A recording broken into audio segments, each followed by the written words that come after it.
it's coming. Listen to those rails are drumming.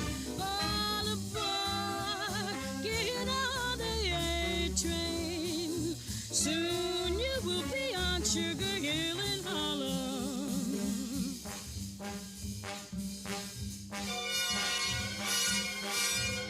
All aboard.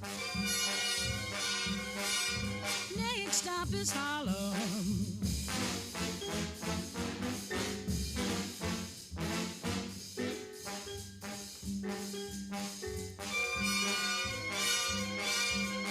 Next stop Harlem.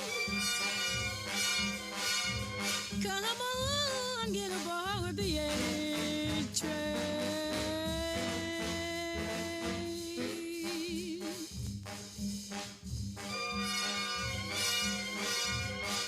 Get aboard. Next stop is Harlem. Take the A train.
neon lights so bright on Broadway. On Broadway. They say there's always magic in the air. On Broadway. But when you're walking down that street and you ain't had enough to eat, the glitter rubs right off and you're nowhere. On Broadway. They say the girls are something else on Broadway. On Broadway. But looking at them just give me the blues. On Broadway. How you gonna make some time when all you have is one thin dime, and one thin dime won't even shine your shoes? They say that I won't last too long on Broadway. I'll catch a Greyhound bus for home, they all say. Oh, Jenny Funk, I know they are. I can play this here guitar, and I won't quit till I'm a star on Broadway.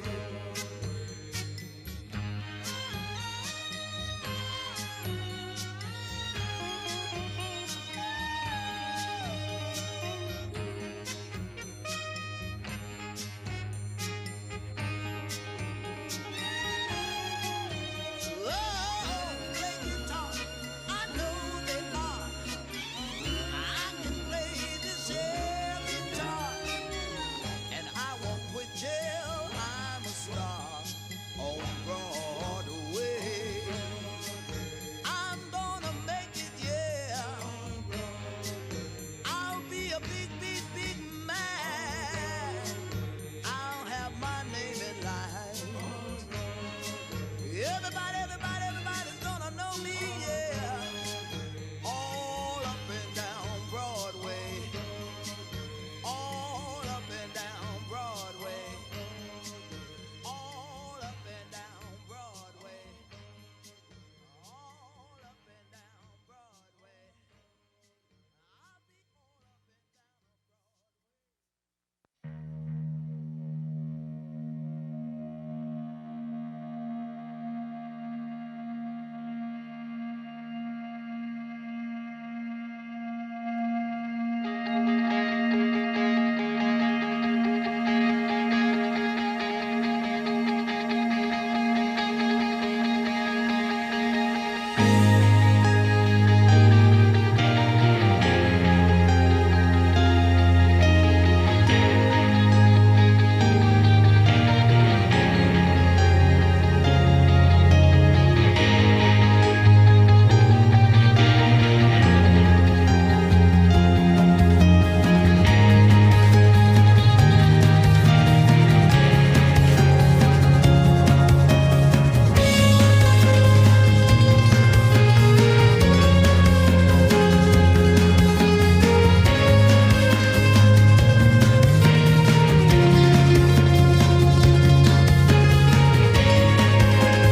We're going to get started in just a few minutes.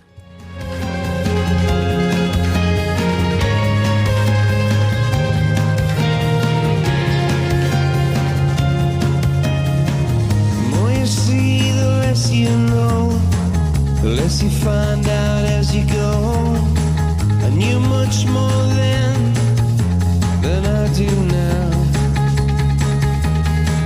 Neon heart, day glow eyes, a city lit by fireflies. They're advertising in the skies for people like us. And I miss you when you're not around. I'm getting ready to leave the ground.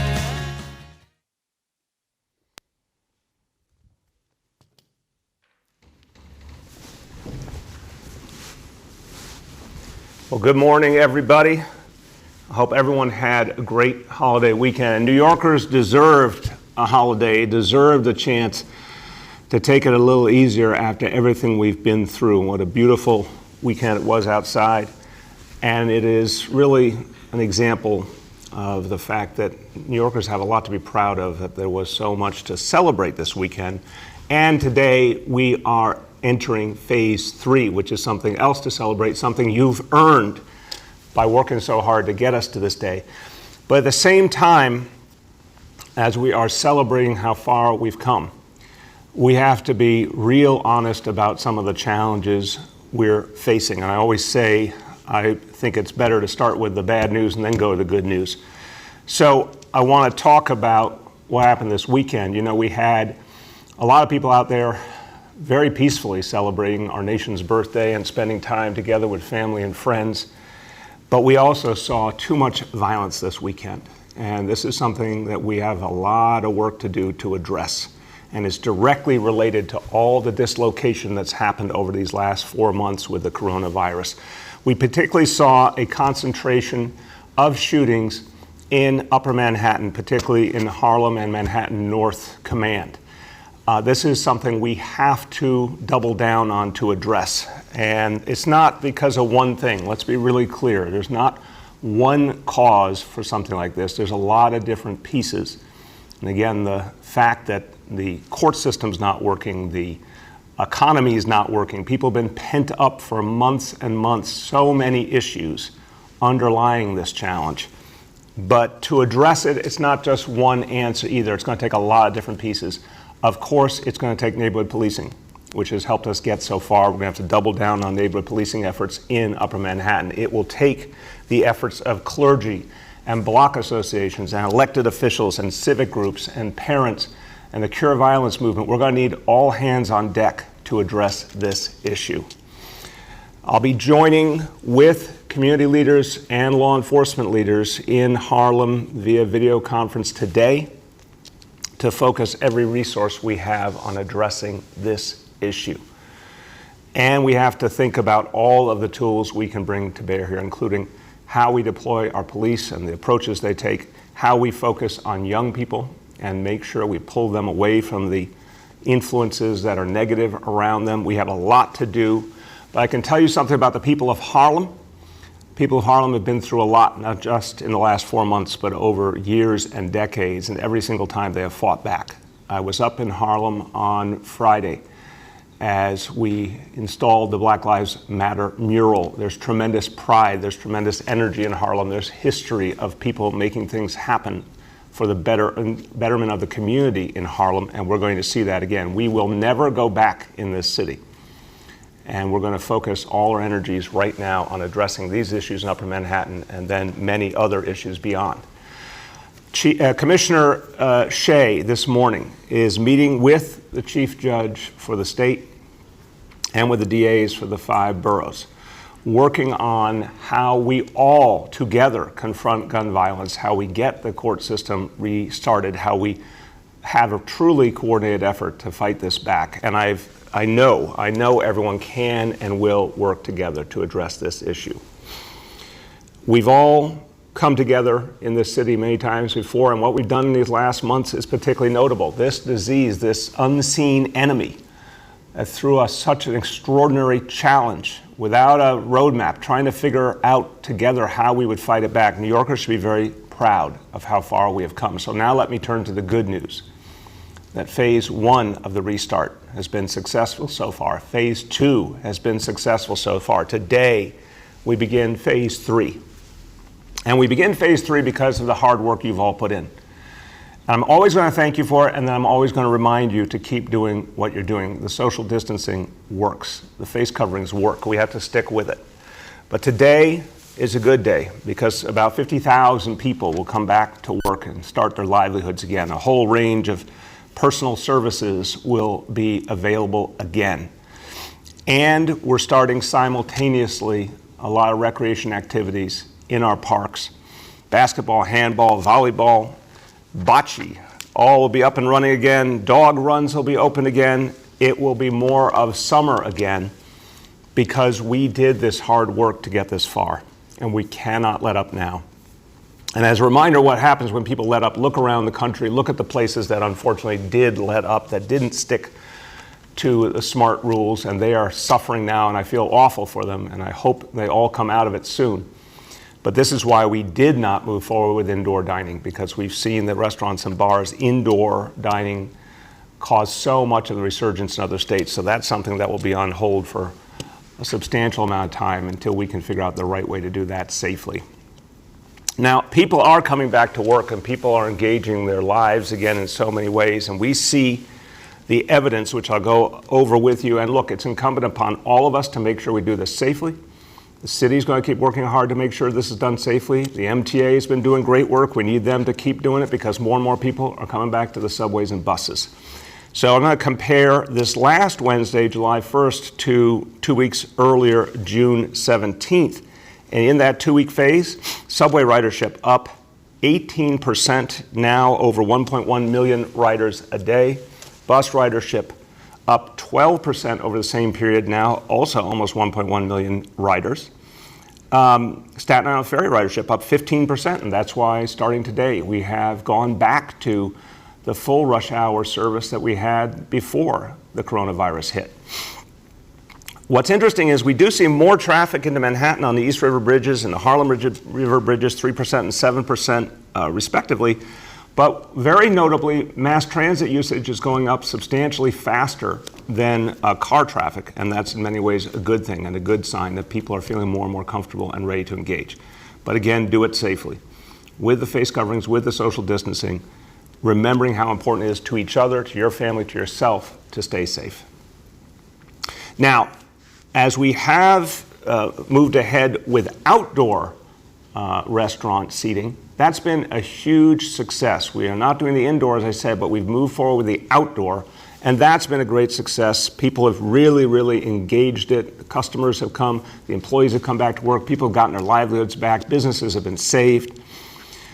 We've been very focused on making sure enforcement is strong at these restaurants that are now open, particularly on weekends, of course. So we had 700 city personnel, including the sheriff's office, out in full force over the July 4th weekend. And I just want to say the sheriff's office has been doing tremendous work on many, many fronts. I want to thank the sheriff and his whole team. People don't know a lot about them, but what they're doing has been absolutely crucial to fighting back this virus and making sure the city is safe in so many ways. So thank you, Sheriff, and your whole team. So a huge number of personnel out where most of the bars and restaurants are. 1,000 businesses were inspected this weekend. 85% were in immediate compliance.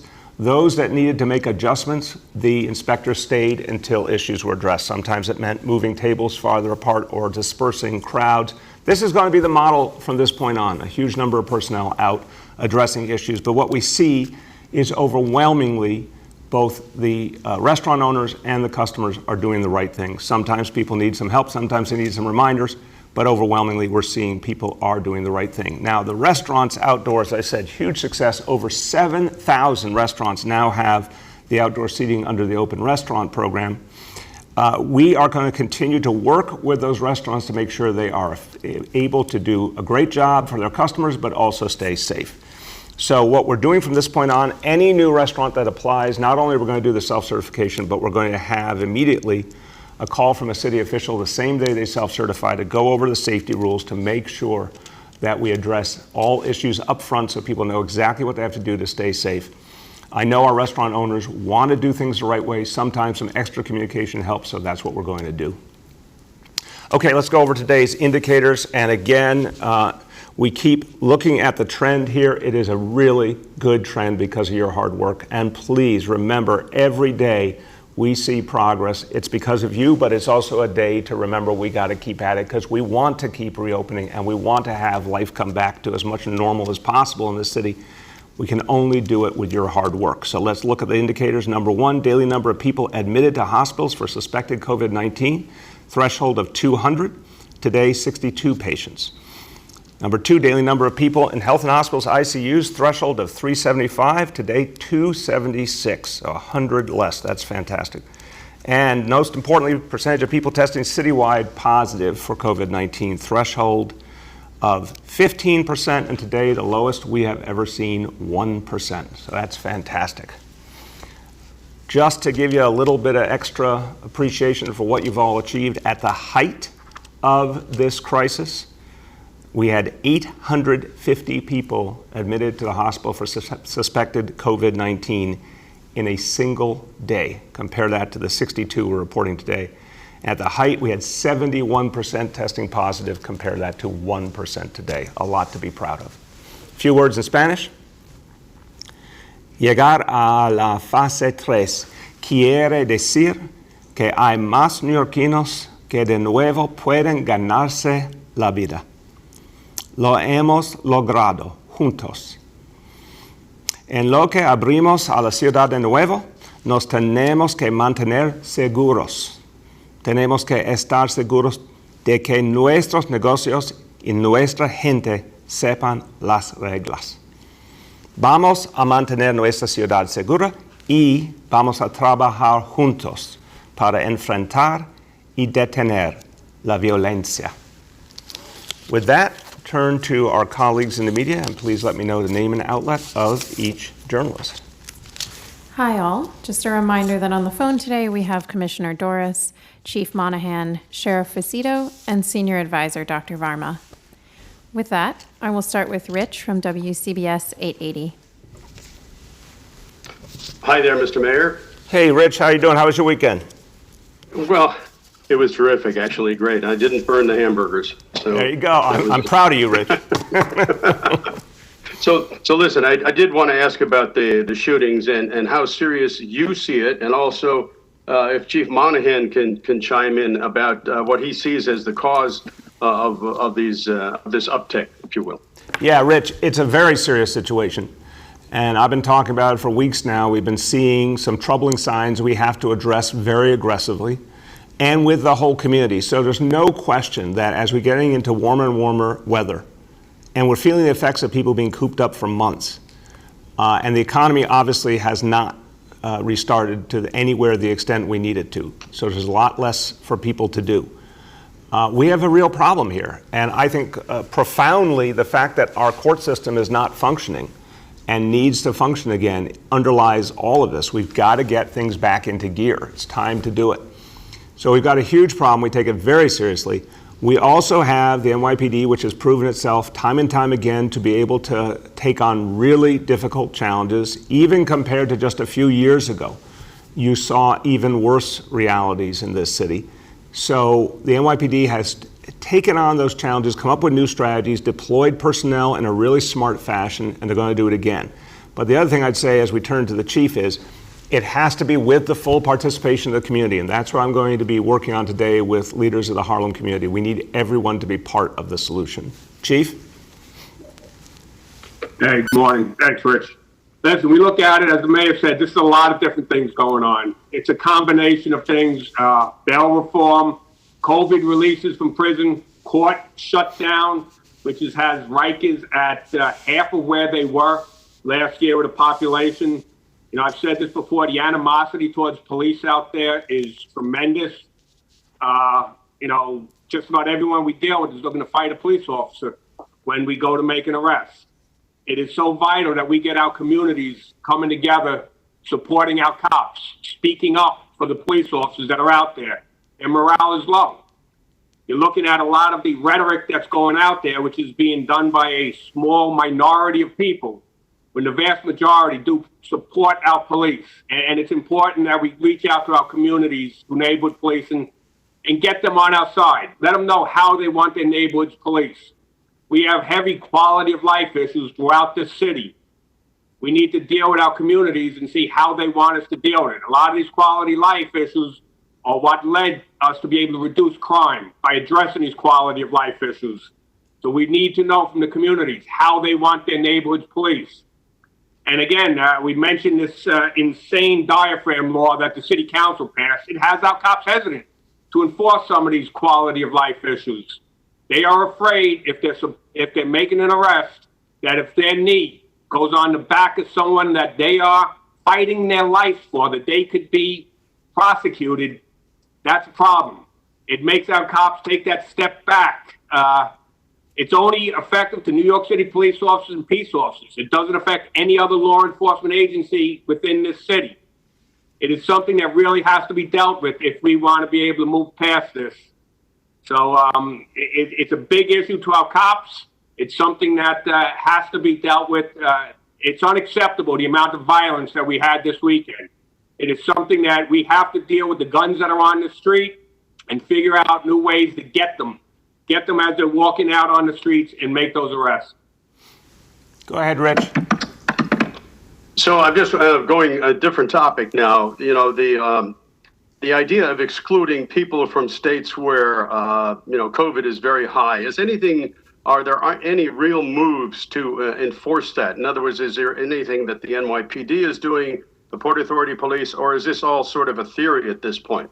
No, Rich, it can't just be a theory. It's a great question. It has to come to life. Look, this is a new world for us to figure out, on a regular basis, because we're going to be at this for a long time, how we are going to identify anyone who comes in from around our own country. Originally, as you remember, when we were facing this, we all thought of this as something coming in from Europe, coming in from China. Now it is a question within our own country. And we have to figure out a structure that works.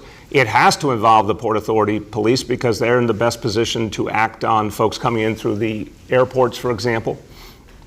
But what I think would work, and we're going to work with the state on this, is to get from the state the names and contact information of anyone who comes in from one of the states with the biggest problems, and then use our test and trace core to follow up with them the same day and make sure they understand the rules of quarantine, make sure they have everything they need to stay safe and keep everyone else safe. So, no, this has to come alive, and we're working on right now how to make it like a regular process that works every day. Next, we have Shant from the Daily News. Good morning, everyone. I just wanted to drill in a little more on the claims that the chokehold bill, and if I'm hearing correctly, bail reform, have anything to do with the weekend crime spike. I guess for one, are there any suspects or arrestees who may have been out on bail who otherwise wouldn't have been, or maybe the Chief of Department Monahan thinks should have been on Rikers? And also, can someone spell out what the chokehold bill would have to do with the spate of shootings? I mean, how much of a hindrance is that? How does that directly spark, the shootings that happened on the weekend? Yeah, thank you, Sean. Look, I think we're talking about a couple of different things simultaneously here. I think, from my point of view, the most central issue, what's happening over this last weekend, is the fact that the court system is not functioning. That when our police effectuate an arrest, they don't have the same follow-through they're used to seeing from the court system. Again, that's why Commissioner Shea is working on that issue as we speak right now. We've got to get the court system up and running. We've got to get the DAs doing their work so that we can address folks who are violent in communities and are causing harm to their neighbors. I think that's the most central issue here on top of everything else, all the other dislocations that have occurred with the coronavirus. We can get you whatever information we have on what has happened as a result of the other issues that have affected the equation. But I think what's happened this weekend is for the biggest causes, which is the impact of the coronavirus. We all, regardless of what the root cause is in each case, we have to fight it back. And we are where we are. Now is a question of using all our resources as a city, working with communities to fight it back. And get the help we need from the other levels of government to really turn the corner here. Go ahead, Sean. Yeah, I'd love to hear from Terrence Monahan on this. I mean, just because you brought up the chokehold bill, chokeholds are such an offensive tactic to New Yorkers. The argument for the legislation was that it actually strengthens the NYPD. So maybe, can you address exactly why that bill, or how that bill contributed to the violence over the weekend? And can you say a little more about what's going on in police officers' minds in this climate of protest and reform? Thank you. And just as we turn to the chief, again, I don't think the chief said that he thought the bill contributed to the violence this weekend. I think he was talking about the overall picture and his concerns about how we keep the city safe. So, Chief, I just wanted to frame for you, because I didn't hear you say that. I heard you express your broad concerns, but go ahead. Yeah, it's a very big concern about that bill, and it's not the chokehold. We don't have an issue with the chokehold portion of it. The issue we have is the compressing of the diaphragm if your knee should go on someone's back during the course of an arrest. Anyone who's ever arrested anybody who's fought and struggled knows that there's a good chance that your knee may end up on someone's back during the course of a violent struggle. And to criminalize that has a police officer concerned about whether or not he may be arrested for his knee going on the back. So for us, it's the diaphragm portion of that, and we've expressed our feelings to everyone in the city council. All the DAs have said that there are some problems with the law the way it's worded. So it's an issue that our cops are dealing with very strongly. There is some great concern.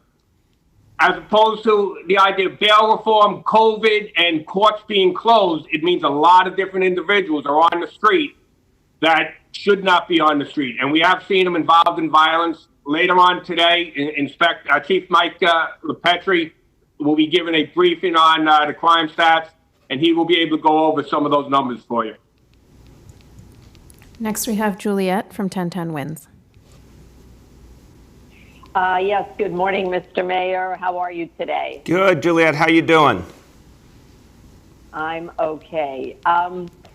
According to the crime stats, the month of June, 250 people were shot in the first 28 days of the month, and that's compared to 97 during that same period last year. Where have you been in this whole month on this issue? These shootings did not just happen this weekend. Yeah, well, Juliet, if you'll remember, over the last couple of weeks, I've been talking about this issue constantly right here. We have seen an uptick in shootings. It's very worrisome, and I don't accept it. We have to fight it back. And that's why we announced that we were moving officers. Of course, Summer All Out was part of the strategy. We talked about that weeks ago.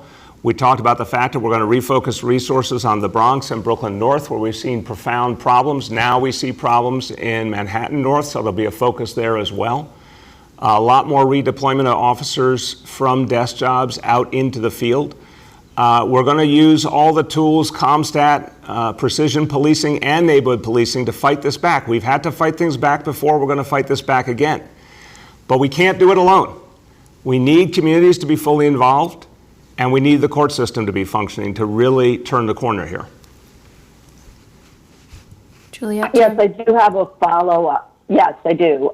So where is your message to people of New York to say where there is crime, there are consequences?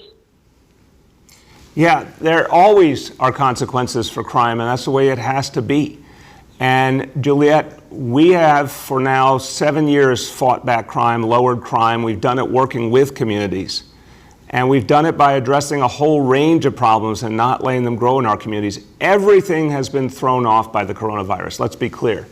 People aren't going to work, people aren't going to school, everything's been disrupted, and most notably, our court system's not functioning, and it has to. But the message is the same. We are going to fight crime wherever we find it. We've fought back crime many a time before in the city successfully. There has to be consequences for folks who commit crime, particularly violent crime. We need the DAs to be more a part of that. We need the court system to work so we can ensure those consequences happen. Next, we have Gloria from New York One. Thank you, Mr. Mayor. I want to follow up because it just seems like there is a bit of a disagreement between you and the chief, in addition to what some of the police commissioners said on our show this morning. They both seem to blame bail reform, COVID releases from Rikers.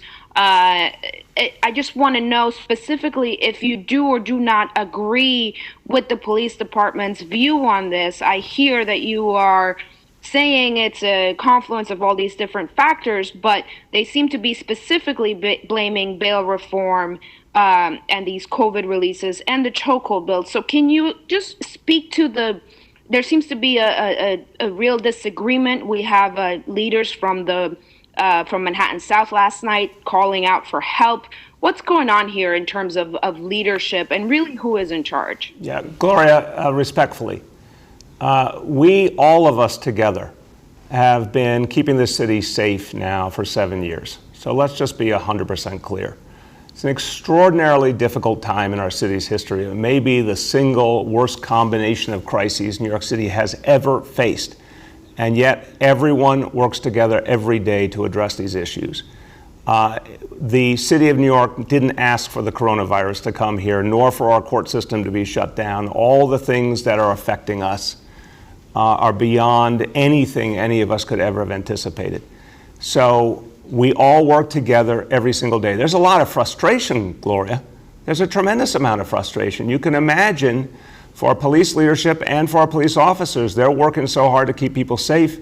And then even when they arrest folks, they don't see the kind of results that they've seen historically because the system's not functioning. I understand that frustration, and it makes sense that people are going to express it.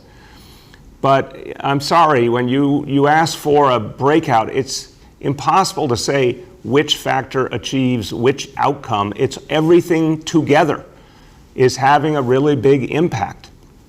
And we're all working together to see our way through it. That's the bottom line. Thank you. And if I could ask a different question, wondered if the administration has at all taken a look on how beach openings went over the weekend in terms of how many people follow social distancing, enforcement. What's the administration's take on how it went so far? Yeah, Gloria, I'll get you a more thorough answer, but so far the reports were pretty good. Obviously, a lot of people were really looking forward to the beaches opening. A lot of people came out.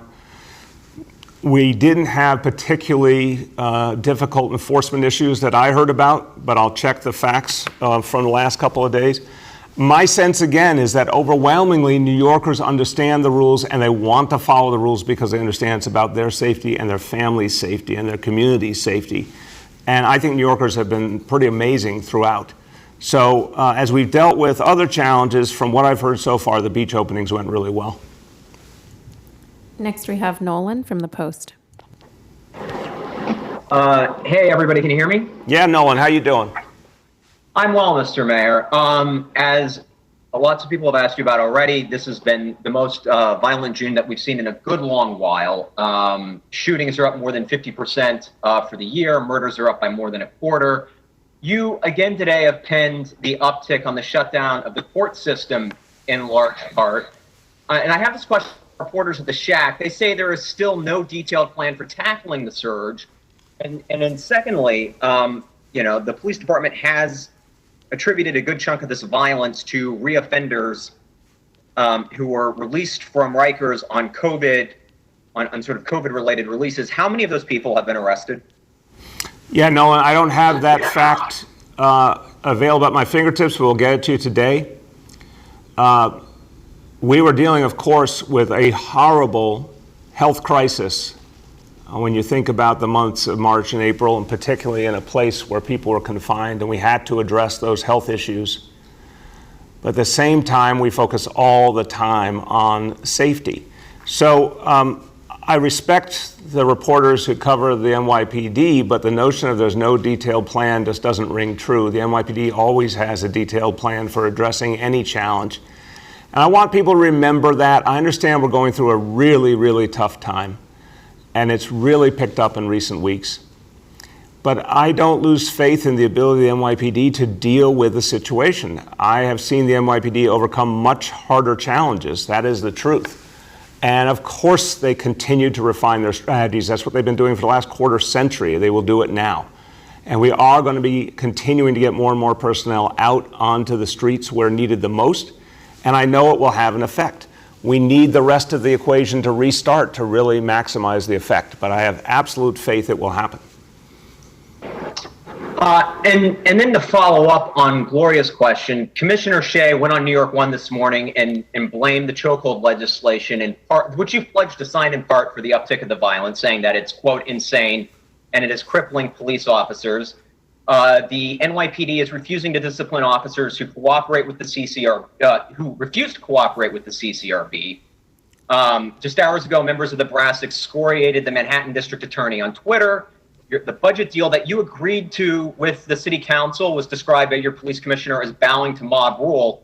So, Mr. Mayor, who's running the department? And are you okay with the commissioner making these statements about legislation you've pledged to sign and about the budget deal you've struck?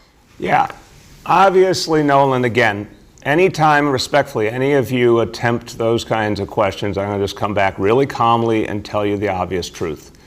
This city has gone through so much in recent months, and we keep fighting back, and we are making a lot of progress as a city.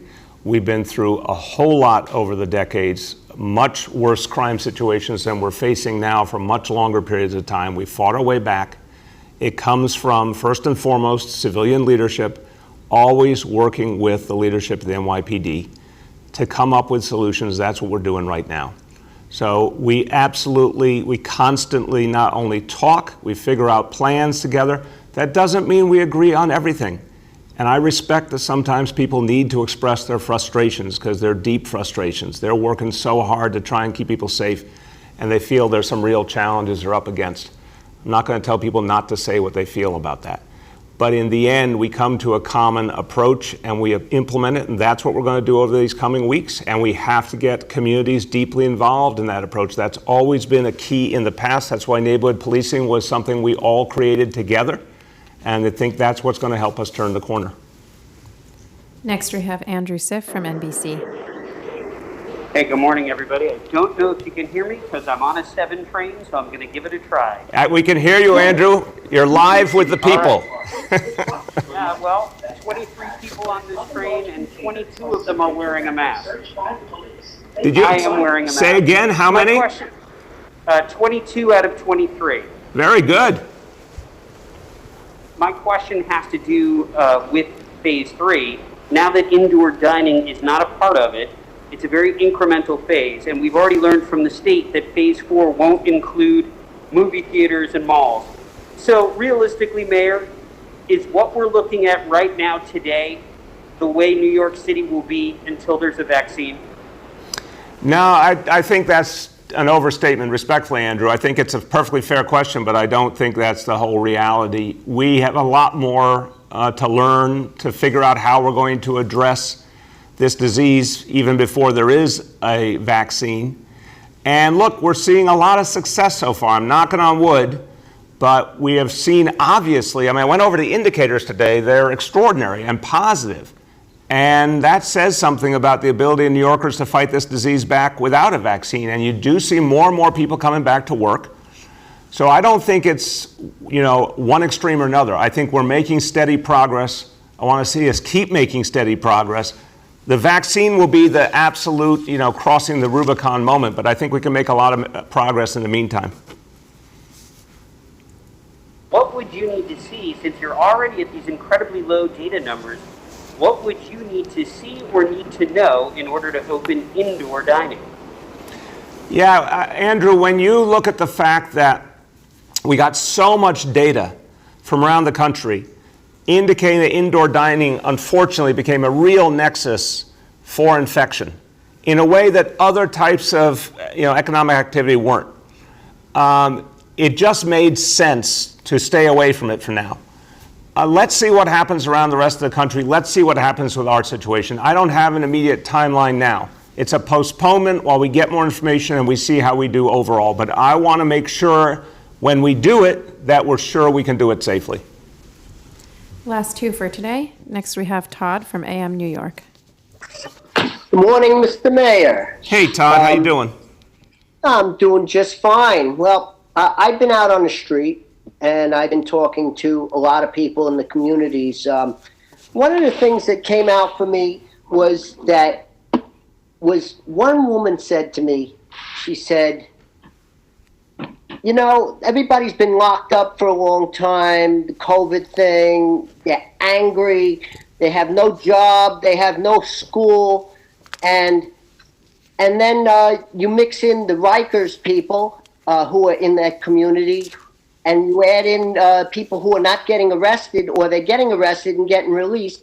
And she said to me, you know what? It's like letting a Rottweiler off a leash. What do you say to that, woman? I think we've been, Todd, we've been dealt a really, really tough hand as a city. And in March and April, it was the healthcare crisis. In May, we were coming out of it, obviously with the warmer months. And as you're right, people were cooped up for all that time. They don't have the normal things to engage their life. We're seeing more and more challenges, but we're going to overcome it. It's going to be tough. It's going to take a lot of hard work, but we're going to overcome it. We have overcome this and much more in the past in terms of dealing with challenges in our communities and having to fight them back. So I know it feels very unsettling for people. It feels unsettling for all of us, but we're going to fight it back. Todd, do you have a follow-up? Yeah, something unrelated. I was down in Coney Island over the weekend, and my friend over there at the Wonder Wheel, who says his ride is the most socially distant that you can get. And he says that the city just won't let him reopen. He understands about the other rides and that they may not be socially distant, but he's like, wait a second, they can get on the Wonder Wheel. What do you say? Yeah, it's a fair question. We understand, and look, the state rules have been, I think, very smart about thinking through the phases and about avoiding things that might create too much closeness with people. And obviously, you can understand why amusement parks might be in that category. But he makes a good point that the Wonder Wheel is different and certain pieces of it are different. And so we need to look at the whole thing. So that's a very fair point. And I love Coney Island deeply, and I want to see people there continue to do all the things they've done and keep Coney Island alive. So we'll pursue that with the state to see if there's some way to find appropriate balance and see what can and cannot open. Last one for today. We have Jeff Mays from the New York Times. Hey, good morning, Mr. Mayor. I have a couple of questions for my law enforcement colleagues. The first one is the NYPD has been making the same claims about what's driving shootings and crime for weeks now, especially in regards to bail reform, as we heard the chief just say. But officials, police officials, the commissioner, the chief himself have not provided any hard data or evidence to show how those factors are at play. Why is that? And should they still be making those claims if you and city officials have not provided any evidence as to that being the cause of the crime increase? Jeff, look, I'll certainly, the NYPD, if they have specific statistics, they should share it, obviously. And we'll make sure that whatever's available will be given to you and others. The bail reform, remember, there were concerns from the beginning, and a lot of those concerns got addressed last April in the legislation in Albany. There were things that happened in the meantime, though, that certainly contributed. But again, I think the overall reality has to be recognized here. This is not business as usual. When have we ever had the court system shut down? When have we ever had people have no work, no school, no nothing to go to? I mean, this is a really, really exceptional situation.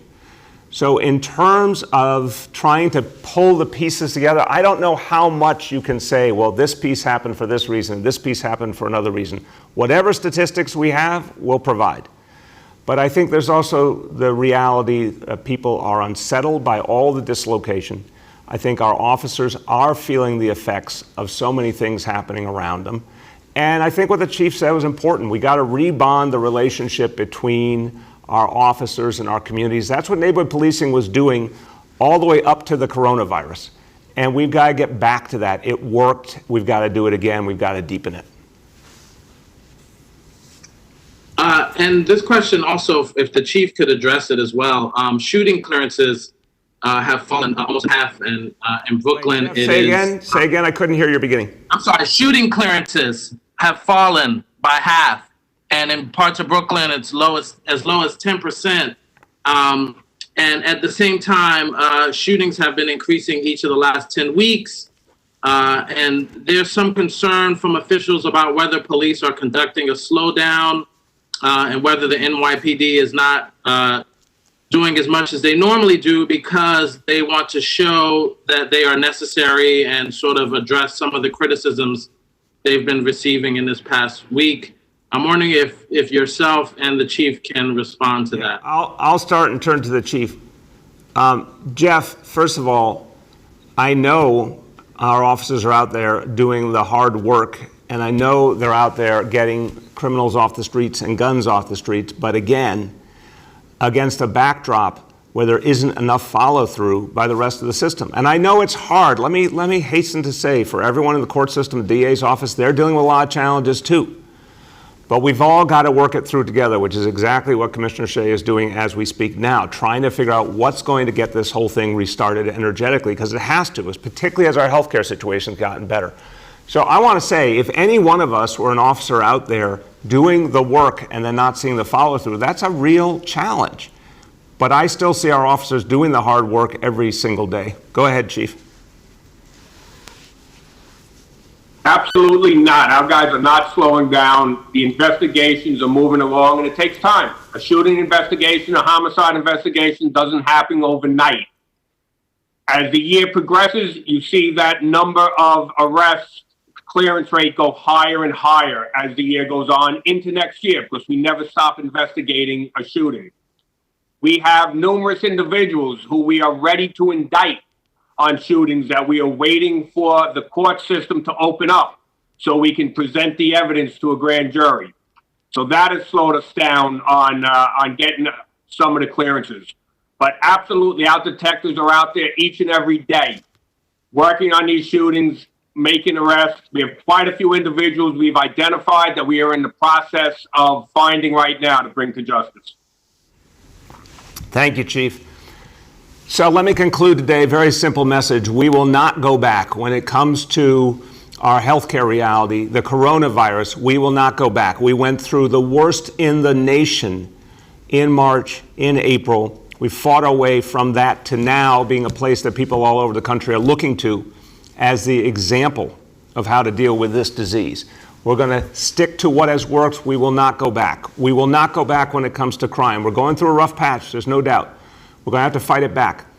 But I remember what things were like in this town in the 1990s. I remember how hard it was to fight our way back and become the safest big city in America. We're going to keep that title. We're going to work with communities, police and community together. We're going to fight it back. We will not go back. And that's the work we will do together in New York City. Thanks very much, everyone.